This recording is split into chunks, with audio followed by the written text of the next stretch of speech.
If you're confused by different types of serves in tennis, like the flat serve, the slice serve, the kick serve, and you want to make sure you're choosing the right one to fit the right situation so that you can win more points, win more sets, win more matches, and have more fun, then you've clicked on exactly the right video. I'm going to talk about what the right serve is.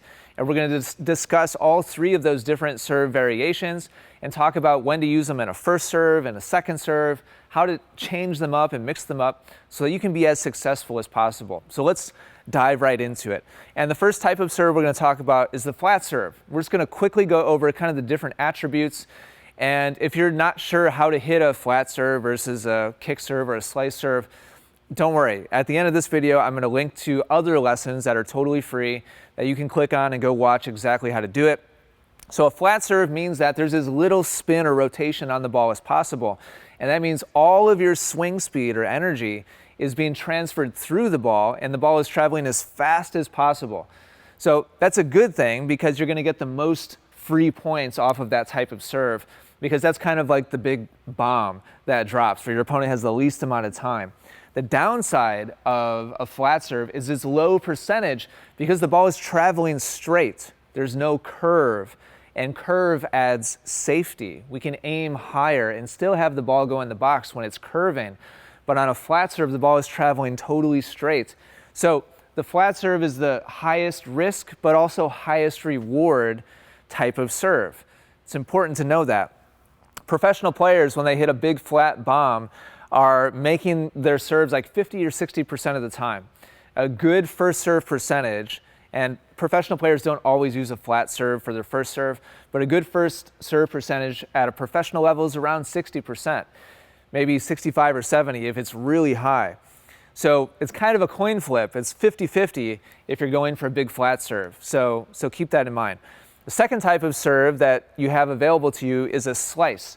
Slice is a serve that has a bunch of spin that curves the ball from right to left if you're a right-handed player, or from left to right if you're a left-handed player. And that's from the server's perspective. Right to left for a righty, left to right for a lefty.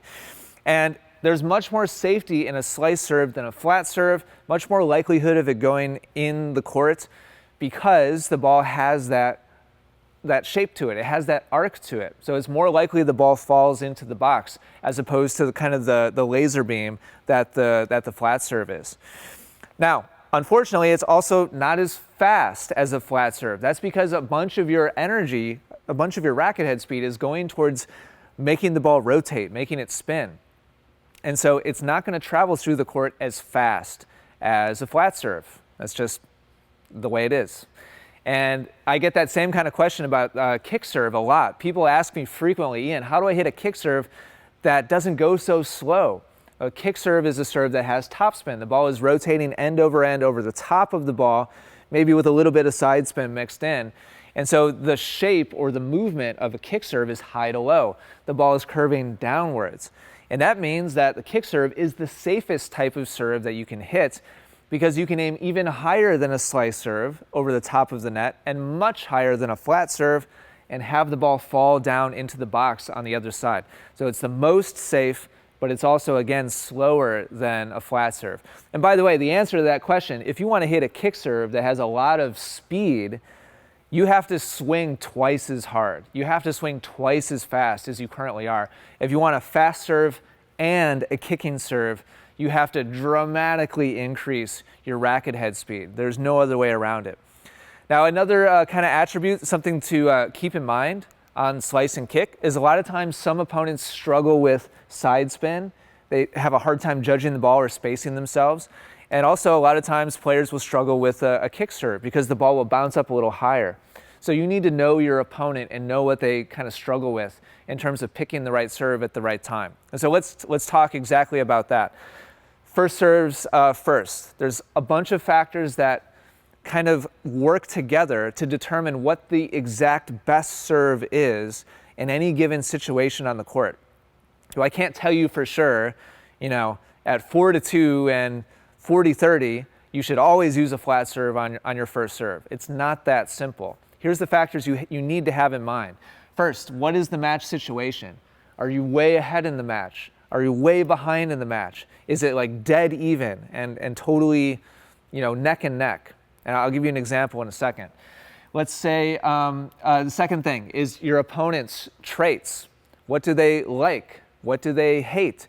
Some players will love returning kick serves, but be terrible at returning flat serves. You need to know those things. So start keeping a tally in your mind as you start the match.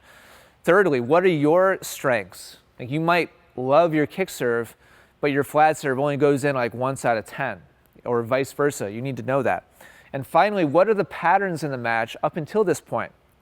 In other words, to get kind of granular, on the deuce side, when I serve flat down the tee, when I make it, I win that point like 80 or 90% of the time.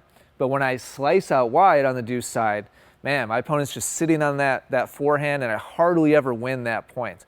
These are all the specifics that you need to know, and they all work together. So if, for example, if you're way ahead in the match and your opponent hates flat serves, and a flat serve is your strength, and every time you've hit a flat serve on the deuce side, and right now you're on the deuce side, you've won the point, well, throw in the flat serve.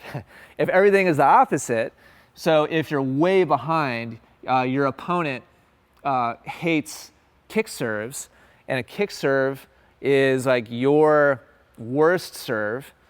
Your opponent loves kick serve. You hate hitting a kick serve, and you've lost every point on your kick serve. Well, don't use a kick serve. Use a slice or a flat serve.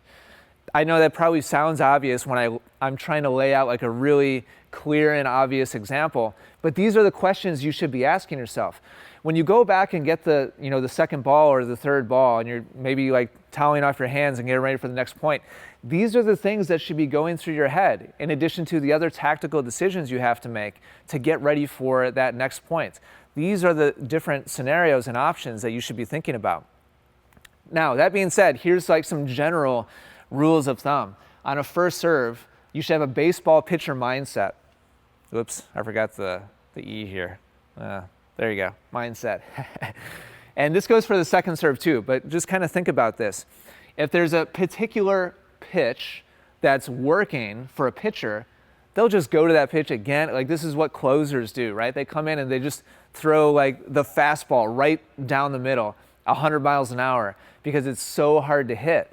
And so if you find that pattern, exploit it on a first serve, even if it's like the low percentage serve. If you're winning 90% of your points off a flat bomb down the tee, keep going to the flat bomb down the tee until it stops working. So always exploit patterns on the first serve. If there's no like key pattern like the flat bomb down the tee, then again, think like a baseball pitcher and mix it up. Throw in a fastball and then a slider and then a curveball. Change up your locations. This is the time to kind of keep the returner guessing. If there's no clear, slice it, out wide to their backhand. If that just works every time, then obviously do that. But if you can't find that kind of linchpin option that just works again and again and again, then mix it up like a baseball pitcher and give different deliveries. That being said, if you have a flat bomb and it's working, the first serve is the time to use it. You're just really not going to use it for the second serve because it's just too big of a risk reward. Okay, so that brings us to the second serve. Here's how to think about the second serve. The same kind of factors come into play. What's the match situation?